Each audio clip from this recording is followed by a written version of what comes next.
Good afternoon, all of you. I welcome you all to Ansarkari. So let's start with our today's analysis video. So the first topic is regarding the Ahom's burial site. So this has been nominated for the UNESCO tag, and it is there in the Assam's Charadio Medams. So it has been nominated for the World Heritage Site status, and the Ahom equivalent of this ancient Egyptian pyramid. So it is an equivalent of the ancient Egyptian pyramids, and you can see how do they look in this picture. So there is no, currently there is no World Heritage Site in the category of cultural heritage in the northeastern India, and it belongs to the period of late medieval, which is from 13th to 19th century CE. And the Ahom rule, it lasted for about 600 years until the British annexed Assam in 1826. And Charadio, it was the first capital of the Ahom dynasty, which was founded by Chow Lung Sikufa in 1253. So he was the founder of the Ahom dynasty, and they've been nominated for the World Heritage Site status.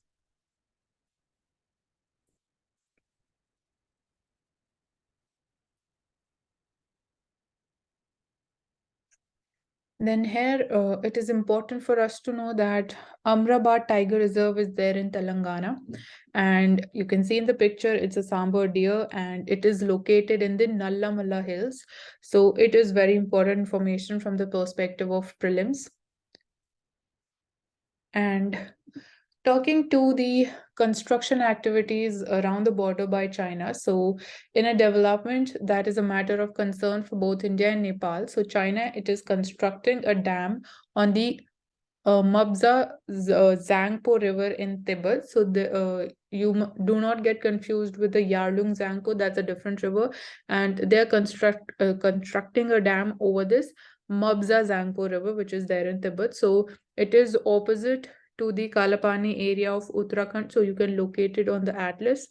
And the Mabza Zangpo, it originates in the Nagari county of Tibet. So it flows through Nepal into the Ghagra River and before joining Ganga in India. So this is the flow of the river. And talking about the Yarlung Zangpo, so most of you must be knowing about that it is known as Brahmaputra in India. And in Tibet, it is known as Yarlung Zangpo. So it originates in Tibet and it enters India in the Arunachal Pradesh and then passes through Assam and then it enters Bangladesh before emptying into the Bay of Bengal. So that is the flow of Brahmaputra River. And as we were talking about the Ahom burials, so basically this their nomination becomes important at a time when we are also celebrating the 400th birth anniversary of Lachit Borpukhan. So he was a legendary Ahom general who fought the Mughals in 1671. So both the things are coinciding. And talking about the MG Narega scheme, so the employment days under the scheme are at a 5-year low, and the average days of employment right now it stands at 42 days per household, whereas it provides an employment guarantee for 100 days, but now it is at 42 days when we look at the real figures. And there has been a decline in the demand for jobs under the scheme this financial year as opposed to the two pandemic years. Obviously, when we saw reverse migration, so the population it was dependent upon Reka, and but academics and activists they do not buy this argument because they allege that the demand is low, not because of basically we can like there are two options that we can say. Firstly, we can say that the job demand is low under the MG Narega scheme because people are founding more jobs in the non-farm sectors and they're moving to urban areas. And the second argument can be because of the problems that are there in the MG Narega scheme, which includes the systematic problems that is there, delayed payments, and then some technological problems, some administrative problems under the scheme, which can be responsible for the decline in the job demand. So that is one scenario that is emerging out of the current situation. And few days ago we had a look at the new rules that has been published regarding like a PIB would be analyzing the news, and if it is characterized as a fake news, then the social media platform would have to take it down.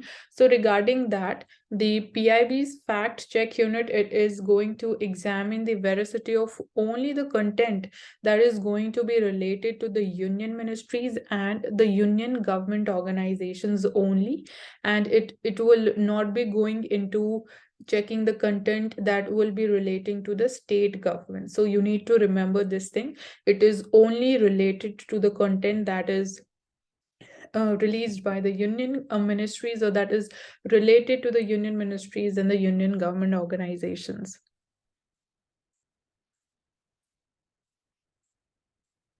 Then coming to the world news, so US designates the Wagner Group as an international criminal organization. So Wagner Group, it is a Russian group, and it is like has been categorized as transnational criminal organization by USA.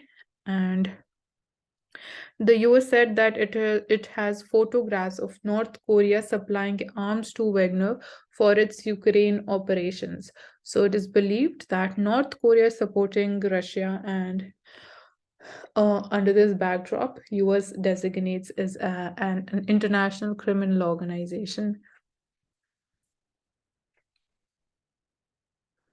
Then coming to the science section, we see that extinctions may threaten the Madagascar's biodiversity. So Madagascar, it is home to a unique set of animal species, which includes the ring-tailed lemur, and the world's smallest chameleon is found in Madagascar. So many species, they may face extinction owing to the human influences, or as we say, because of the anthropogenic challenges and interferences.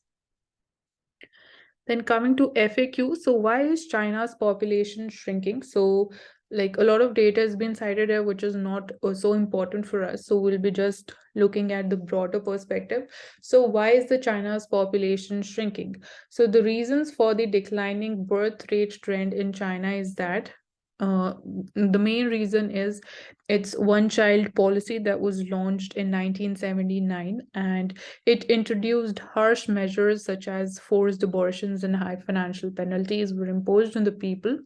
So this is one of the main reasons. And how has China's government, which has responded to the population crisis which China is witnessing right now? So to arrest this slide in the population, Beijing, it has finally abandoned its one-child policy in 2016, and two-child policy was introduced in that year itself. However, it failed to be successful, and 70% people, they have attributed the reason for the failure of the two child policy is because of the high cost of the healthcare and the education sector in China. And ahead of the rollout, the current 5-year plan that has been released by China for the period 2021 to 25, the major policy measures to actively address this aging of population, and in 2021 it rolled out a three-child policy, including some financial inducements for the families with three children. So now it has adopted a three-child policy. But we, like as we said, that the two-child policy was not a success. So it is to be seen whether three-child policy would be a success or not, and whether it is going to arrest this decline or not. So even in this graph that is given, the red one is for the birth rate and blue is for the death rate. So earlier during 1966, it was so high. Suddenly it declined up till 1978. And from 1979, the one-child policy was adopted and implemented, and post this implementation the birth rate was rising. However, it should have declined, but when we look at the real figures, it started to increase, and then it is declining after that, and it sharply dropped after 2014. So that is a performance. And when we talk about the death rate, so the deaths are also gradually increasing post 1970s. So that is the situation. And So what is going to be the impact on China's economy because of increase in the aging population and decline in youth? So a major concern is definitely the economic impact of the shrinking workforce. So the size of China's labor force, it has already peaked in 2011 at 925 million, and now it is likely to drop to 700 million by 2050. And the glut of this labor from the rural heartland that powered China's factories, that is already drying up. So we are seeing shrinking labor force, and many factories in the lower end of the manufacturing spectrum, basically who are dependent or who are labor intensive, they are already moving out of China and shifting towards Southeast Asia and Bangladesh. So that is there, and few manufacturers, they are investing into automation so that they do not require much of labor force. And here in this bar diagram, you can see that as of 2030, we expect India's population is going to cross 1.5 billion, and China's population would be 1.42 billion. And in 2040, India would be crossing 1.6 billion mark, whereas China's population is expected to shrink. So these are some estimates. And talking about India's plan to eradicate measles and rubella, so India had set a target to eliminate measles and rubella by 2023, but we missed the earlier deadline, which was for 2020 due to a variety of reasons, and COVID-19 was one of them. So the earlier target that was set for 2015, that was also missed. So we have missed several targets, and the new target is 2023. Up till 2023, we had to eliminate this thing. So why is this target crucial? So measles virus is one of the world's most contagious human viruses that kills more than 1 lakh children every year globally. And rubella is a leading vaccine preventable cause of birth defects according to WHO. So both measles and rubella, they can be prevented by just 2 doses of a safe and effective vaccination. So they can be prevented, and measles is more contagious, whereas rubella, it relates to the birth defects. So in 2022, we saw an outbreak of measles in Maharashtra. So that became kind of led to some concerns regarding this. And what steps has India taken to deal with these cases of measles and rubella? So during 2010 to 2013, India conducted phased measles catch-up immunization for children aged 9 months to 10 years in 14 states, and we launched Mission Indradhanush that was launched in 2014 to ramp up vaccinating the unvaccinated population. So 7 vaccinations are given under this mission Indradhanush. And we also introduced rubella containing vaccine into the routine immunization program also, and also transition from the outbreak based surveillance to case based acute fever and rash surveillance model.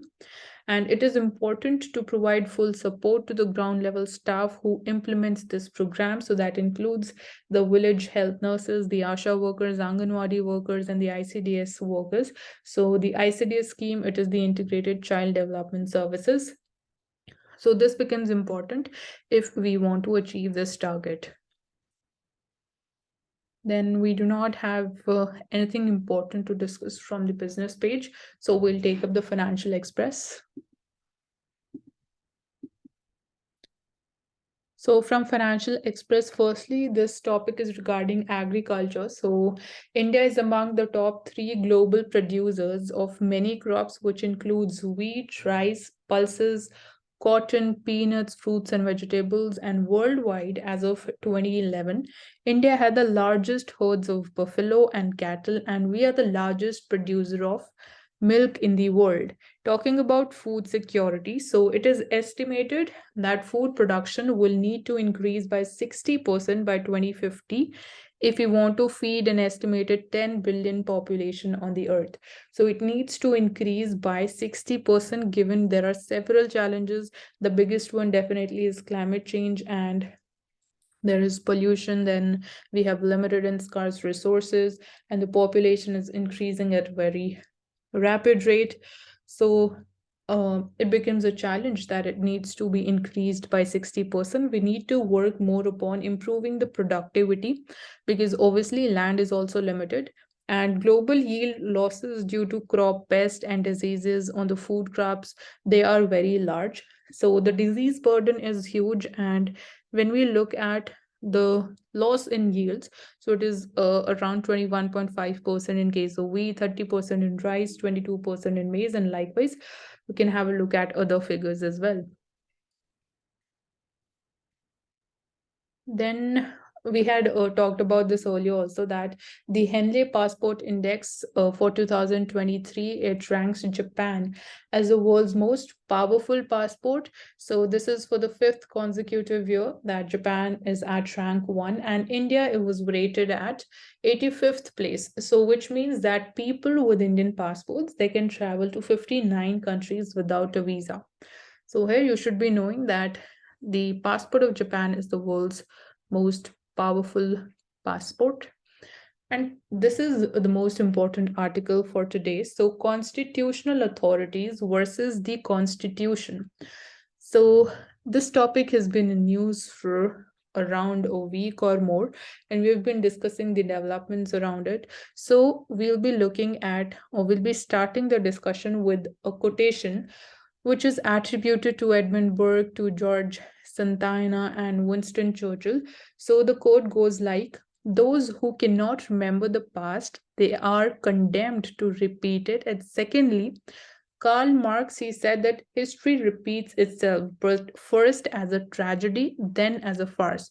So let me just inform you that this quotation has already come up in the form of the essay topic in UPSC examination. So all these things become important, and the way you interpret them is the most important thing that obviously forms the structure of your essay. So we'll be sticking to this article, so which is regarding constitutional authorities versus the constitution. So right now the debate is around three constitutional authorities that have occupied the center stage. So it includes a vice president of India, who is also the chairman of Rajya Sabha, the speaker of Lok Sabha, and the Minister of Law and Justice. So these are the three constitutional authorities, and we'll be looking at how things have evolved with the help of the Supreme Court judgments. So in 1967, there was an unremarkable property dispute which was called the Golaknath case versus the state of Punjab, and Supreme Court, it held that the fundamental rights which are contained in part 3 of the Constitution of India, they could not be abrogated or they cannot be abridged by the parliament. However, in this issue, or in this case, we can say the central issue was regarding property and not freedom. But we say that the Supreme Court came out with this judgment, and therefore the debate, it became more ideological in nature. And then we come to the Kesavananda Bharati judgment versus the state of Kerala for 1973. So it contained nothing that should have caused alarm, but the central issue again here was property. But apart from its judgment regarding the issue over the property, the court, it also upheld that the power of the parliament to amend the constitution, including the fundamental rights, saving the basic structure of the constitution. So few examples of basic structure that court noted were beyond controversy, because obviously who can find fault with the conclusion that federalism, secularism, and independent judiciary, they are the basic features. So over a period of time, Supreme Court has identified what comprises the basic structure of the constitution, what are its different elements, as and when the cases they come up to the Supreme Court accordingly. And when we look at the immediate cause of the emergency that was proclaimed in 1975, it was an event that was unrelated to the parliament's power to amend the constitution. The main issue was the annulment of the election of the Prime Minister Indira Gandhi by an election tribunal. So that was the main reason behind the 1975 emergency, and a number of steps were taken, which included the constitutional amendments that would have turned India into an authoritarian and repressive state. So that was the situation back then, and the only bulwark at that point of time was the Indian judiciary. So truth be told, but judiciary failed the people, and the lowest point in the history of Supreme Court was the ADM Jabalpur case. So you can find out about this case more. It has not been mentioned in a detailed manner in this article. So Justice H.R. Khanna, he alone stood up to the onslaught on the liberties that were enshrined in the Constitution. So that was the thing. Now, coming to the current situation, the current issue, and the current debate. So, right now, our vice president, he conflated two separate issues. Firstly, the first issue was whether parliament it can amend every and any provision of the constitution, and whether that is beyond the pale of the judicial review. This is the first issue. Second is whether the judgment of the Supreme Court striking down of the 99th constitutional amendment and the National Judicial Appointments Commission Act was correct. That is altogether a different issue. So these are the two different issues that is cropped up because of what the vice president had to say. And this debate, it sparked that obviously it raised many questions that becomes critical to the idea of India as a federal and democratic republic. So Union Law Minister, he made the confusion worse by saying that he raised a demand for a seat for the government. That is, he basically said that the government should be given a seat, or it should also have a say when it comes to appointment of judges in the collegium system. So these are his demands. So here the author is basically saying that uh, if we say that we have parliamentary supremacy, right now we have constitutional supremacy in India, so we are following that thing. And the author is basically trying to portray that if there is a situation that we have the parliamentary supremacy, then there are certain questions that it becomes important to be answered, which includes that would you agree if learning a particular language it was made compulsory for all the Indians? Because here, when we talk about parliamentary supremacy, obviously, then parliament becomes the most powerful institution, and obviously, then when we say that there is the power of judicial review, which is right now there is independence of judiciary, so that would not be the case in when we have the parliamentary supremacy. So. Would you be comfortable, or would you agree to a situation where learning a particular language it is made compulsory? Would you approve of a law that stipulated that every person accused of an offense shall be presumed to be guilty until he or she is proven to be innocent? Would you agree if freedom of speech, freedom to reside in any part of India, and freedom to practice any profession or carry on any business is abolished? So there are different questions that are raised by the author, and today Parliament cannot make such laws, but this will be subject to judicial review. And this is the situation that obviously whatever amendments and whatever laws are made by the Parliament today, they are subject to judicial review. But on the contrary, under the doctrine of parliamentary supremacy, if that is the case, and judicial forbearance, so such laws they cannot be reviewed or struck down by the courts. So that was the situation, and this is the entire debate. We had a look at some important Supreme Court judgments and how things have evolved, and how even the two issues, what are the two major issues in this current debate. So that's all for today. Thank you for joining in Sarkari. I hope you've learned new things today, and you can note them down at one place for revising them later on. And also you can have a look at the PDF. So you'll get the link in the description box. And do not forget to subscribe to the channel, hit the like button, and share this video as much as possible. Thank you again for joining us today.